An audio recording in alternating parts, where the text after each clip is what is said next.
میں اس وقت موجود ہوں جے کے ٹی وی کے پلیٹ فارم سے کشمیر ہاؤس اسلام آباد میں، اور میرے ساتھ موجود ہیں سابقہ پرائم منسٹر راجہ فاروق حیدر خان صاحب۔ آج سید علی گیلانی صاحب کی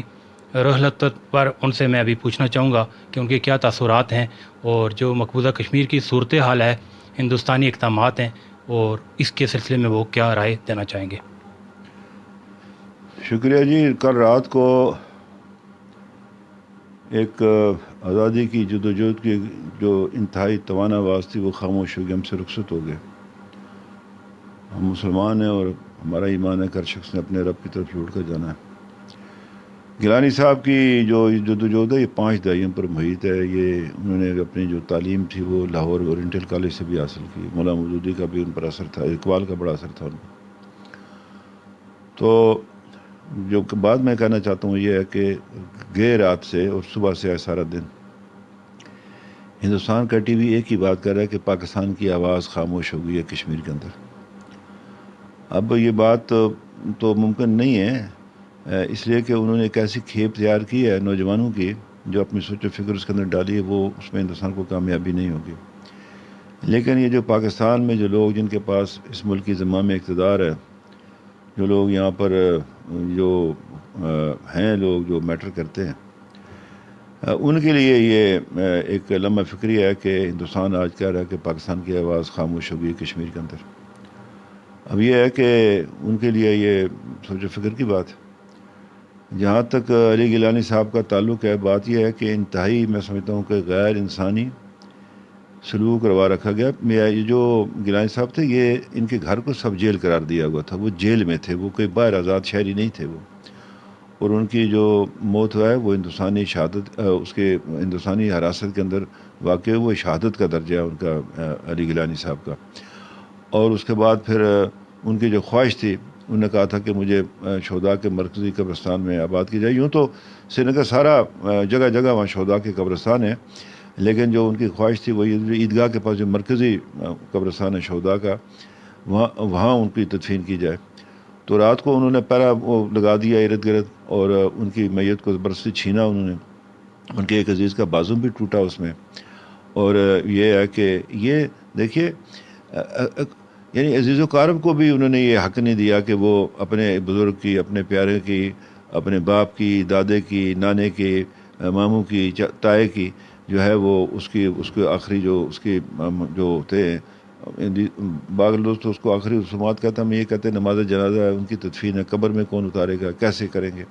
وہ بھی انہوں نے نہیں دیا ان کو حق۔ تو یہ ہندوستان کی سوچ، اگر علی گیلانی کے ساتھ یہ کرتے ہوں گے تو عام کشمیر کے ساتھ کیا کرتے ہیں۔ اسی طرح اشرف صحرائی صاحب کی موت بھی جو ہے وہ واقع ہوئی ہے، اس کے اندر جیل کے اندر واقع ہوئی ہے جموں میں۔ مجھے تو اب فکر ہے جو کشمیری قائدین جو ہندوستان کی حراست میں ہیں، ہندوستان کے اندر ہیں، کچھ تو غیر ملک ہے ہندوستان، اس کے اندر گرفتار ہیں، وہ حراست میں قید ہیں وہ، اور کچھ لوگ جو ہے کشمیر کے اندر، تو ان کے بارے میں مجھے تشویش ہے کہ ان کی جان کو خطرہ۔ اور پاکستان کو اب یہ وقت آ گیا ہے کہ پاکستان یہ جو ہے نا یہ معذرت خوانا پالیسی طرح کرے، اور مطلب ہے یہ جا کر جو انسانی حقوق کی جو UN کی جو کمیٹی اس میں بات کرے، سیکورٹی کونسل میں بات کرے، پاکستان کو حق پہنچتا ہے نا، جائے نا، کیوں نہیں جاتا پاکستان، جائے اور جا کر وہاں پر بتائے کہ کشمیر کے اندر کیا ہو رہا ہے۔ اور یہ جس طریقے سے جو یہ طریقہ کارواں رکھا گیا جو ہندوستان نے کیا، سارا سری نگر انہوں نے کل سیل کیا ہوا تھا، آج سیل کیا ہوا تھا، انٹرنیٹ سروسز بند کر دی تھی کہ لوگ جو ہیں وہ ان کے جنازے میں شرکت نہ کر سکیں۔ اور 30 آدمیوں کو انہوں نے اجازت دی نماز جنازہ پڑھنے کی، اور انہوں نے زبردستی ان کی تدفین کروائی وہاں حیدرپورہ کے جگہ ایک ہے وہاں اس جگہ پہ۔ تو میں یہ سمجھتا ہوں کہ یہ ایک پاکستان کے ایک سچے ہمدرد کی جو اس کے ساتھ جو اس کی جو تدفین کے اندر جو ہندوستان کی حکومت نے جو گنامنا جو ہے وہ کھیل رچایا ہے، اس میں یہ پاکستان حکومت کی ذمہ داری ہے، اخلاقی قانونی۔ پاکستان فریق ہے نا UN سیکورٹی کونسل میں کشمیر کے حوالے سے، شرماتا کیوں ہے وہ؟ وہاں پر جا کر بات کرے نا۔ اور چلیے اگر اس کو افغانستان میں اس کو شامل نہیں ہونے دیا اس نے، ادھر تو وہ باضابطہ فریق ہے UN ریزولوشنز کے تحت، تو اس میں یہ ہے کہ پاکستان کی آواز بلند کرنی چاہیے جی کہ کشمیر کے اندر کیا ہو رہا ہے جی۔ جیسے کہ آپ نے بات کی کہ وہاں پر بے شمار ہمارے اور بھی سیاسی قائدین ہیں جو مقبوضہ کشمیر کی سیاسی قیادت ہے وہ ہندوستان کے جابرانہ ظلم و ستم کے نتیجے میں قید و بند کی صوبتیں کاٹ رہی ہے، تو اسی میں یاسین ملک صاحب کا نام ہے، سید شبیر گیلانی اور اس طرح کے بے شمار نام ہیں، اور میر وائز عمر فاروق ہیں جب وہ گھر میں یا تو قید ہیں، نظر بند ہیں، یا جیلوں میں قید ہیں، اور سننے میں جو آ رہا ہے کہ وہ یاسین ملک صاحب کی جو صحت ہے وہ کافی طبیعت ان کی ناساز ہے، تو آپ کیا پیغام دینا چاہیں گے اقوام عالم کو، اقوام متحدہ کو، پاکستان کی وزارت خارجہ یا حکومت کو، کہ اس سلسلے میں وہ کیا قدم اٹھائیں کہ وہ جو لوگ محصور ہیں 5 اگست 2019 کے بعد سے اور سیاسی قائدین، تو کس طریقے سے ایسی کیا حکمت عملی ترتیب دی جا سکے کہ وہ لوگ آزاد ہوں اور سیاسی سرگرمیوں کو دوبارہ جاری کر سکیں، اور جو کشمیر کے عوام ان پر اعتماد رکھتے ہیں اس کو کس طریقے سے بحال کیا جائے۔ اور میں یہاں پہ یہ ایک اور چیز آپ سے پوچھنا چاہوں گا کہ مقبوضہ کشمیر کے عوام کے لیے اور آزاد کشمیر کے عوام کے لیے اس دردناک گھڑی میں آپ کا کیا پیغام ہے؟ ایسا جی کہ ابھی آپ نے جو بات کی ہے، پاکستان کو جانا چاہیے، جنیوا جانا چاہیے، اس کو سیکورٹی کونسل میں جانا چاہیے، یہ اس حوالے سے کے ساتھ جو اس کی انسانی حقوق کی جو دیگر جو دنیا کے اندر تنظیمیں ہیں ان کے اندر جانا چاہیے، ان کے ساتھ بات کرنی چاہیے۔ ہمارے جو مشنز ہیں جو باہر بیٹھے وہ کیا کرتے ہیں؟ اسی کام کے لیے نا وہ، مطلب علی گیلانی کو اپنے لیے تو نہیں لڑ رہا تھا ہندوستان کے ساتھ، پاکستان کے لیے لڑ رہا تھا، کشمیر کے لیے لڑ رہا تھا، تو یہ ذمہ داری ہے حکومت پاکستان کی، مارل اس کی، پولیٹیکل اس کی ابلیگیشن ہے حکومت پاکستان کی، ریاست پاکستان کی ابلیگیشن ہے کہ وہ جو ہے وہ اپنا اس حوالے سے جو اپنی آواز کو بلند کرے۔ اب بات یہ ہے کہ کیا آپ نے کہا، بات یہ ہے کہ یہ پیغام کیا ہے ان کشمیری کے آزاد کشمیر کے لوگوں کے لیے کہ پلیز اپنے آپ کو یونائٹ کریں۔ یہ جو مختلف جو اب بھی اس کے نظریات ہم نے ڈالے ہیں جس میں ہم تقسیم ہو گئے ہیں، اس کو ختم کیا جائے، اور ہمارا صرف اور صرف ایک ہی مطالبہ ہونا چاہیے کہ کشمیر کے اندر رائے شماری کرا کر UN چارٹر کے تحت جو ہے وہ کشمیر کو اپنے مستقبل کا فیصلہ کرنے کا حق دیا جائے۔ بات ہے کہ پاکستان کے لیے، پاکستان سگنیٹری، انڈیا سگنیٹری ہے UN چارٹر کا، تو پاکستان کو یہ سارے ایشوز جو ہے UN چارٹر کے تحت اٹھانے چاہیے۔ انسانی حقوق کی جو بنیادی خلاف ورزی کی ہے کل رات کو ہندوستان نے آج جو کی ہے، یہ اس پاکستان کو اٹھانا چاہیے۔ پاکستان کے حق پہنچتا ہے کہ وہ اس کو اٹھائے، UN چارٹر کے تحت اس کو اٹھائے کہ کشمیر کے اندر جو ہے وہ کس قسم کی جو ہے نا وہ ایک صفاقی کا جو ہے نا عمل جاری رکھا ہوا ہندوستان نے۔ اگر علی گیلانی کی مرحوم مغفور کی تدفین میں اگر یہ کرتے ہیں تو دوسرے کشمیر کے لیے کیا کریں گے؟ اور ساتھ بالکل یہ ہے کہ یاسین ملک صاحب شدید علیل ہیں، شبیر شاہ صاحب ہیں، مسرت عالم صاحب ہیں، اسی طرح سے بے شمار لوگ ہیں، اپنا وہ آسیہ اندرابی صاحبہ ہے، اس کو پتہ نہیں کتنے سال ہو گئے، 20 سال سے اوپر ہو گئے گرفتار ہیں وہ۔ تو بات یہ ہے کہ یہی وہ معاملات ہیں، اسی کے لیے یہ ہیومن رائٹس کمیشن بنا ہوا ہے، UN کا بنا ہوا ہے، جو انٹرنیشنل کورٹ آف جسٹس ہے، کس لیے؟ اسی لیے ہے نا۔ تو پاکستان کو بات کرنی چاہیے نا اس کے لیے۔ وہ ہندوستان اگر اپنے ایک جاسوس کے لیے اتنا کچھ کر سکتا ہے تو پاکستان ایک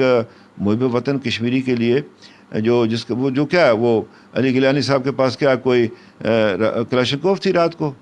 یعنی وہ ایک اس کی زبان تھی وہ جس سے وہ گفتگو کرتا تھا، اپنا ایک نظریہ بیان کرتا تھا، اس پر وہ قائم رہا ایک دن، پہلے دن سے لے کر آخر دن تک اس کا ایک ہی نظریہ۔ اس کی جو سب سے بڑی خوبی تھی، اس نے اپنے نظریات کو تبدیل نہیں کیا، مشکل حالات کے باوجود، بڑی مایوسیوں کے باوجود جو ادھر سے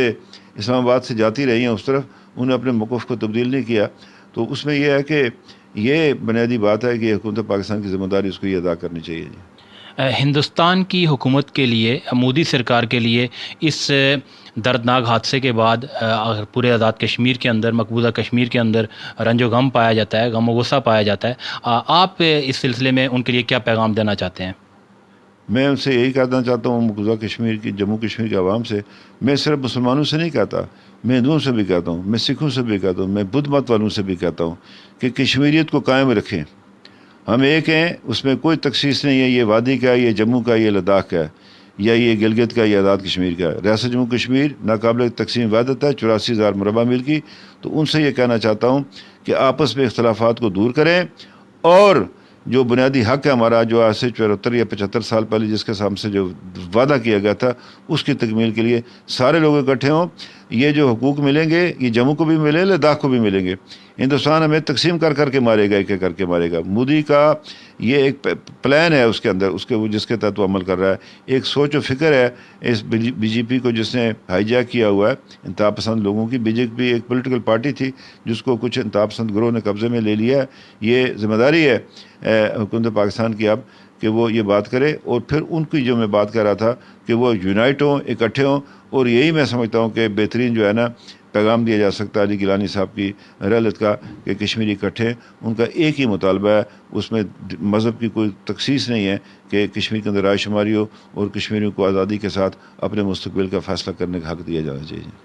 اس وقت میرے ساتھ موجود تھے